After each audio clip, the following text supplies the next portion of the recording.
जी नमस्कार, आप सबों का बहुत बहुत स्वागत है आपके अपने वैभव क्लासेस के इस YouTube परिवार पर।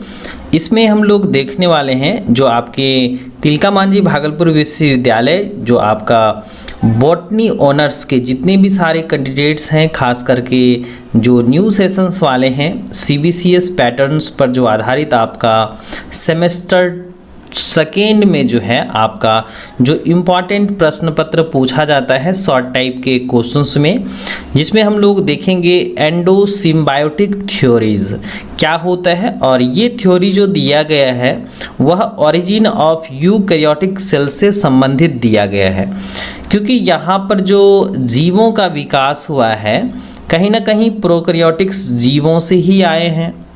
तो जो प्रोकैरियोटिक्स जीव हैं, जो सरलतम प्रकार के हैं, किस तरह से विकसित प्रकार के जीवों का विकास हुआ, ये जो थ्योरी है वो आपका एंडोसिम्बायोटिक थ्योरी कहलाता है। यानी कि किस तरह से यूकैरियोटिक कोशिकाओं का जो है प्रादुर्भाव हुआ है, यानी उनकी उत्पत्ति हुई है। तो इन थ्योरी से हम लोग को देखने को मिलता है। तो यहाँ पर सबसे पहले हम लोग जाने कि प्रोकैरियोटिक कोशिकाएं जो होती हैं, जिसमें एक क्या होता है, यहाँ पर जो कैरियन होते हैं यानी कि जो केंद्रक होते हैं, ये सिंपलेस्ट प्रकार के होते हैं। कहने का मतलब ये हो गया कि यहाँ पर जो है आपका जो केंद्रक झिल्ली होता है, न्यूक्लियर मेम्ब्रेन्स होता है, यहाँ पर देखने को नहीं मिलता है, और जिसमें आपके जो हैं सेल ऑर्गेनेल्स नहीं देखने को मिलते हैं। और यूकैरियोटिक कोशिका में क्या होता है, आपके अलग अलग प्रकार के जो हैं कोशिकांग मिलते हैं, सेल ऑर्गेनेल्स मिलते हैं, और न्यूक्लियर मेम्ब्रेन्स भी देखने को मिलता है। तो किस तरह से जो है प्रोकैरियोटिक कोशिकाएं यूकैरियोटिक कोशिका में कन्वर्ट कर गई, यह थ्योरी जो है हम लोगों को एंडोसिम्बायोटिक थ्योरी से पता चलता है, या किस तरह से उत्पत्ति हुई यूकैरियोटिक कोशिका से। तो इस तरह से यहाँ पर हम लोग देखेंगे सबसे पहले कि जो यूकैरियोटिक कोशिकाएं होती हैं वो क्या होती हैं, प्रोकैरियोटिक कोशिकाएं क्या होती हैं, और जो एंडोसिम्बायोटिक थ्योरीज हैं यह किसके द्वारा दिया गया है, इसका क्या मतलब होता है, और इससे जुड़े जितने भी सारी बातें हैं वो हम लोग देखने वाले हैं। तो सबसे पहले हम लोग ये जानें कि जो आपका एंडोसिम्बायोटिक थ्योरीज हैं, इसको हम लोग ना एक और नाम से जानते हैं, जिसको हम लोग क्या कहते हैं, सिम्बायोजेनेसिस कहते हैं। तो ध्यान रखिएगा कि जो थ्योरीज है आपका प्रोकैरियोटिक कोशिका से यूकैरियोटिक कोशिका में किस तरह से ओरिजिनेशंस हुआ है, तो इसको तो हम लोग क्या कहते हैं, एंडोसिम्बायोटिक थ्योरीज कहते हैं। और इसी का जो दूसरा नाम है वो है सिम्बायोजेनेसिस होता है।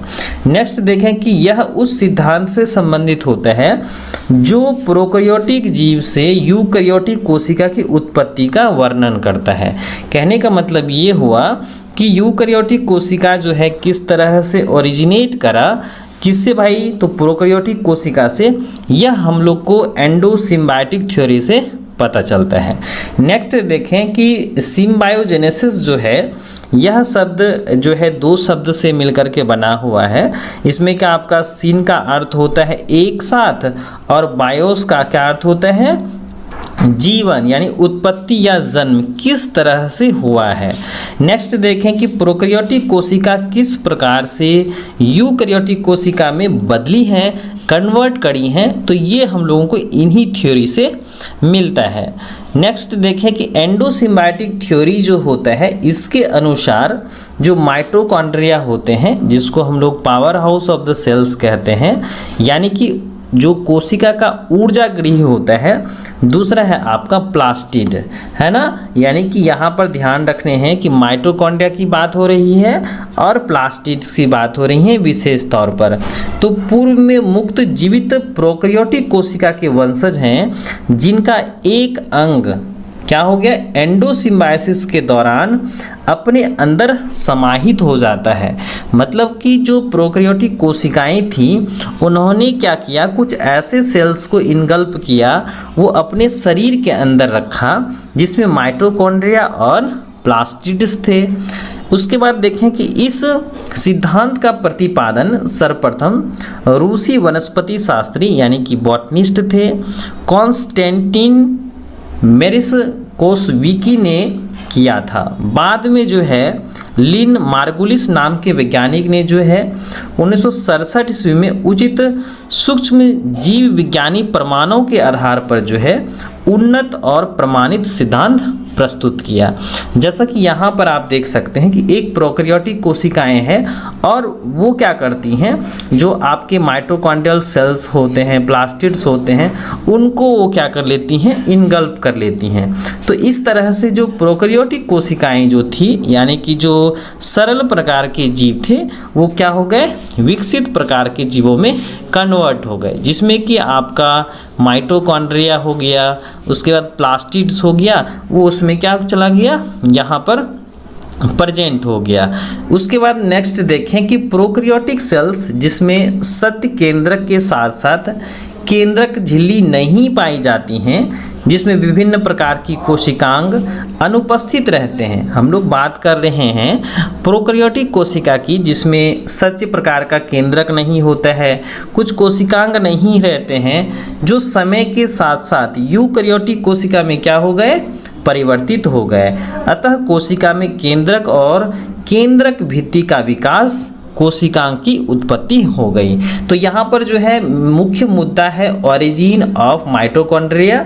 तो यहाँ पर किस तरह से हुआ, तो एरोबिक बैक्टीरिया के इनगल्प के कारण हुआ। और क्लोरोप्लास्ट कहाँ से आया, तो ये जो है फोटोसिंथेटिक बैक्टीरिया के इनगल्प से आया। तो प्रोकैरियोटिक कोशिका के द्वारा बैक्टीरियल कोशिका को जब क्या किया गया, इनगल्प करा गया, तो जो है क्या बन गए, वो यूकैरियोटिक कोशिका में कन्वर्ट कर गए। मतलब कि उसमें कुछ कोशिकांग आ गए, जैसे माइटोकॉन्ड्रिया हो गए, क्लोरोप्लास्ट हो गए, और इस तरह से क्या है, जो आपके प्रोकैरियोटिक कोशिका थी वो आपके यूकैरियोटिक कोशिका में क्या हो गई, कन्वर्ट कर गई। तो ये है हम लोगों का जो एंडोसिम्बायोटिक थ्योरी, जो आपके ओरिजिन ऑफ यूकैरियोटिक से रिलेटेड है। तो नेक्स्ट वीडियो में हम लोग देखेंगे जो महत्वपूर्ण होगा आप सबों के लिए वो। बाकी कमेंट सेक्शंस में ज़रूर बताइएगा कि आपको यह जानकारी कैसी लगी, और अपने साथी के साथ ज़रूर शेयर कीजिएगा, ताकि आने वाले जो हैं और जो बच्चे चैनल पर नए हैं चैनल को सब्सक्राइब कर लीजिएगा, क्योंकि एग्जामिनेशंस तक जो है हम लोग कुछ नई चीज़ें और जो परीक्षा के लिए महत्वपूर्ण होंगी, खास करके जो है आपके सेमेस्टर 2 वाले बच्चे के लिए, बॉटनी, एमजीसी, एमआईसी, एमडीसी के लिए, तो इस पर हम लोग चर्चा करेंगे। तो चलिए आज के लिए बस इतना ही, हम लोग मिलते हैं नेक्स्ट वीडियो में एक नए टॉपिक के साथ।